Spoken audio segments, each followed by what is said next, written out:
ஒரு second world war பத்தி ஒரு திரைப்படம். யார் அவங்களுக்கெல்லாம் தலைவனா இருக்கான்? உமர் முக்தர்னு ஒருத்தர் தலைவராக இருக்காரு. இத்தனை பேரையும் நடத்தி செல்லக்கூடிய தளபதியா மாறுறதுக்கு முன்னால யாராக இருந்தார் அவர்? He was a teacher. 1964ல எஜுகேஷன் பாலிசி அப்படின்னு ஒன்று வந்தது. கடந்த காலம் தெரியாதவங்களுக்கு எதிர்காலத்தை எதிர்கொள்ளவே முடியாது. You have to know the past to face your future. நாட்டின் எதிர்காலம் வகுப்பறைகளில் தீர்மானிக்கப்படுகிறது. நாட்டின் பாதுகாப்பு என்பது அந்த போர் வீரர்கள் கையில் மட்டுமல்ல, ஆசிரியர்கள் கைகளில் இருக்கின்றது. மேல போறவங்களை பார்த்து இன்னும் மேல போ, இன்னும் மேல போ அப்படின்னு சொல்லணும். அப்படின்னா அப்பா அம்மாவால முடியும், ஆசிரியரால மட்டும்தான் முடியும். நான் இல்லாட்டா கூட இந்திய ராணுவம் இருக்கும். இந்திய ராணுவம் இல்லைன்னா இந்தியாவே இருக்காதுன்னு சொல்லுங்க மேடம் எல்லார்ட்டையும். கருப்பை புற்றுநோய் குறித்த சந்தேகங்களுக்கான தங்கம் ஹோப்பை இலவசமாய் அணுகுங்கள். 75% மருத்துவராக இருக்காங்க. கிராமத்துல எல்லாம் இன்னும் அதுதான் உண்டு. இன்னும் உடனடியாக ஒரு மருத்துவரை விட, ஒரு செவிலியரை விட இன்னும் பல மடங்கு பொறுப்பு என்ன அப்படின்னு சொன்னா, சாதாரணமா ஒரு கவுண்டருக்கு வந்து கேட்கக்கூடியது என்னவாக இருக்கும்? 4 நாளா ரொம்ப ஜலதோஷமா இருக்குது, வேலைக்கு போகணும், மருந்து கொடுங்க. ஒரு டாக்டரை போய் பார்க்காத ஆட்களாக இருப்பாங்க. நான் பல நேரம் நினச்சிப்பேன், how very risky it is, how very responsible it is, how very accountable it is. Combination of medicines உங்களுக்கு தானே தெரிந்து ஆகணும். ஒரு ஃபார்மசிஸ்ட் கிட்ட ஓவர் தி கவுண்டர் இன்னும் இந்தியாவில் வாங்கக்கூடிய தன்மை இருக்கும் பொழுது அத்தனை பேரை விட மேனிஃபால்ட் ரெஸ்பான்சிபிலிட்டி உங்ககிட்ட தான் இருக்கு. பன்மடங்கு அதிகமான மலையை தூக்கி தோளில் வச்சுட்டு இருக்கக்கூடிய ஆட்கள் நீங்க. அதனால தான் ஒரு காலத்தில் உங்களை கூப்பிடக்கூடியதே கெமிஸ்ட் அப்படின்னு கூப்பிடுவாங்க, ட்ரக்கிஸ்ட் அப்படின்னே கூப்பிடுவாங்க. அவ்வளோ மிக பெருமையான பொறுப்பு உள்ளக்கூடியது. அப்போ உங்களுக்கும் என்னவாக தான் இருக்கணும்? It is not an interest in pharmaceuticals, it should be a passion, never dying passion for the chemical components. என்ன காம்பினேஷனில் என்ன மருந்து, மருந்துக்கு என்ன தீர்வு, உடனடியாக என்ன தீர்வு, என்ன உதவி, இதுதான் வரணும். I come back to my fraternity. என் இனத்துக்கிட்ட கடைசியாக திரும்பி வரேன். டீச்சர்ஸ்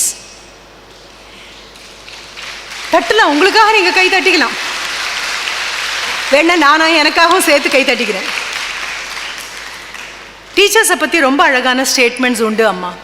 அறப்பணி அதற்கே உன்னை அர்ப்பணி. நான் அதுக்குள்ளெல்லாம் போகலை. You should be a passionate teacher, வேறு வழி இல்லை. ஒரு செகண்ட் வேர்ல்டு வார் பற்றி ஒரு திரைப்படம் போய் தேடு. நான் சொன்னதெல்லாம் உண்மையான்னு நீ பார்த்தே ஆகணும். ஏன்னா எப்பொருள் யார் யார் வாய் கேட்பினும் அப்பொருள் பிரில்லியன்ட், மெய்ப்பொருள் காண்பது அறிவு. அதுதான் கல்வி. இது உண்மையா அப்படின்னு நெருப்புல தூவி பார்த்துட்டு முளைச்சா மட்டும் அக்செப்ட் பண்ணா போதும். மிக அழகான ஒரு திரைப்படம் உமர் முக்தர் அப்படிங்கிற படம். It's about the second world war. World war movies எல்லாம் இப்போ நின்னாச்சு. போய் பார்த்தீங்க அப்படின்னா ஏதாவது ஆர்கைவ்ஸில் கண்டிப்பாக இருக்கும். ஆண்டனி குவின் அப்படிங்கிற ஒரு லீடிங் ஹாலிவுட் ஆக்டர் நடித்த படம். அந்த படத்தில் அவர் பேர் உமர் முக்தர் அப்படின்னு பேர். லெபனீஸ் குரூப்னுடைய ஒரு லீடர் அவர். முசோலினி செகண்ட் வேர்ல்டு வார் ஒவ்வொன்றா முசோலினியும் தெரியும், ஹிட்லரும் உங்களுக்கு தெரியும். ஒவ்வொரு இடத்தையா கான்கர் பண்ணி வரும்பொழுது ஒரு சின்ன கிராமம், அந்த கிராமத்தை மட்டும் அவரால் வீழ்த்தவே முடிய மாட்டேங்குது. தன்னுடைய உளவுப்படையை கூப்பிட்டு கேட்குறாரு, அங்கே என்ன படைபலம் ரொம்ப அதிகமா? அந்த உளவுப்படையுடைய தலைவன் முசோலினி கிட்ட சொல்கிறான், இல்லையே, எவ்வளோ பேர் இருப்பாங்க? கொஞ்சம் பேர் தான், ஒரு கிராமத்தில் எவ்வளோ பேர் இருப்பாங்க? எல்லாம் பயின்ற வீரர்களா? அதே ப்ரொஃபஷனல்ஸ்? அவங்களுக்கு அந்த அளவுக்கு போர் பயிற்சி இருக்கா? அப்படியெல்லாம் ஒன்றும் பெரிய இதெல்லாம் ஒன்றும் கிடையாது. நம்ம அளவு வீரம் இல்லை, அதெல்லாம் கிடையாது. ஒவ்வொன்றா கேட்டுகிட்டே வருவார். கேட்டுகிட்டே வந்துட்டு யார் அவங்களுக்கெல்லாம் தலைவனாக இருக்கான்? உமர் முக்தர்னு ஒருத்தர் தலைவராக இருக்கார். Okay, is he a professional soldier? Do not know. அப்படியெல்லாம் ஒன்றும் தெரியல. How old is easy? A very young man? No, he should be easily 60+. 60 வயசாச்சு, முதியவர். ப்ரொஃபஷனலாக வாள் பயிற்சி, வில் பயிற்சி, இல்லை கையில் ஒரு ரைஃபிளை தூக்குறது, இது எதுவும் தெரிந்த நபராக இல்லை. யோசிச்சுட்டே வந்து கடைசியாக முசோலினி ஒரு கேள்வி கேட்பார். வாட் இஸ் ஹி அப்படின்னு கேட்பார். இதற்கு முன்னால போர் வீரனா மாறுறதுக்கு முன்னால, இத்தனை பேரையும் நடத்தி செல்லக்கூடிய தளபதியா மாறுறதுக்கு முன்னால யாராக இருந்தார் அவர்? வாட் வாஸ் ஹி அப்படிங்கும்போது என்ன பதில் வரும் தெரியுமா? ஹி வாஸ் அ டீச்சர் அப்படின்னு பதில் வரும். உடனே முசோலினி ஒரு பதில் சொல்வாரு, then he is a dangerous man. ஆசிரியராக ஐயோ அபாயகரமானவர் ஆயிற்றே அப்படின்னு சொல்வார். ஒரு மருத்துவரை பார்க்காம வாழ்க்கை போகலாம், செவிலியர்களை சந்திக்காம வாழ்க்கை போகலாம், கண்டிப்பா ஒரு பார்மசிக்கு போகாம கூட ஒருத்தர் வாழ்க்கை போகலாம். ஆசிரியர்களை சந்திக்காமல் ஒருத்தருடைய வாழ்க்கையும் இது வரைக்கும் போனதா கிடையாது. somewhere somebody is there to guideline, somebody is there to teach. அதே மாதிரி 1964, we are in 2025, 1964ல எஜுகேஷன் பாலிசி அப்படின்னு ஒன்று வந்தது. அந்த எஜுகேஷன் பாலிசி அப்படின்னு ஒன்று வந்தபோது அதற்கான ரிப்போர்ட் அது கொடுப்பாங்க. அந்த ரிப்போர்ட்னுடைய முதல் வரி பிஎட் காலேஜ் ஸ்டூடெண்ட்ஸுக்கெல்லாம் கண்டிப்பாக தெரிஞ்சிருக்கணும். மேம் 2025 டீச் பண்ணுற எங்களுக்கு எது மேம் எது அதெல்லாம் எங்களுக்கு ஒன்றும் தெரிய வேண்டிய தேவையே இல்லையே ma'am, why should we know about it அப்படின்னு கேட்கலாம். இல்லை, கடந்த காலம் தெரியாதவங்களுக்கு எதிர்காலத்தை எதிர்கொள்ளவே முடியாது. You have to know the past to face your future. அதில் முதல் வரி என்ன கொடுத்துருக்குன்னு தெரியுமா? கோத்தாரி கமிஷன் பேர். அதுவும் கொடுத்துட்றேன் நான், தேட வேண்டாம். கோத்தாரி கமிஷன் ரிப்போர்ட் அப்படின்னு இருக்கும். அந்த ரிப்போர்ட்னுடைய முதல் வரி என்ன தெரியுமா? The destiny of a nation is decided in the classroom. நாட்டின் எதிர்காலம் வகுப்பறைகளில் தீர்மானிக்கப்படுகிறது. யாராக குழந்தைங்க மாற போறீங்க அது உங்க வகுப்பறையில தீர்மானிக்கப்படுகிறது. படிக்கும்போது ரொம்ப சாதாரணமா உங்களுக்கு தோணலாம் இல்லையா? இன்னும் அழகான பர்ட்ராண்ட் ரசல்னுடைய மிக அழகான ஒரு கட்டுரை தொகுப்பு அதுலேயும் வரும். The defense of a country is not in the hands of its armed forces alone, it's in the hands of its teachers. எல்லை பாதுகாப்பு, நாட்டின் பாதுகாப்பு என்பது அந்த போர் வீரர்கள் கையில் மட்டுமல்ல, ஆசிரியர்கள் கைகளில் இருக்கின்றது அப்படின்னு மிக அழகான ஒரு வரி வரும். மிக பிரம்மாண்டமான பொறுப்பு, சாதாரணமான பொறுப்பு கிடையாது. ஒரு ஆசிரியருக்கு தான் தெரியும். இங்கே நின்று உங்ககிட்ட நான் பேசும்போது கூட தொடங்கும்போது சொன்னேன், நான் இன்னும் மேடை பேச்சாளர் இல்லைப்பா, நான் ஆசிரியர்ப்பா அப்படின்னு சொன்னேன்ல. என்னுடைய ஸ்டூடெண்ட்ஸ் இந்தியாவை காப்பாற்றுறதுக்காக இப்போ டிஃபென்ஸில் எல்லையில் நின்றுட்டுருக்காங்க. ஃபைட்டர் பேராசூட் இருக்குது, ஃபைட்டர் பைலட்ஸ் உட்காந்துட்ருக்காங்க.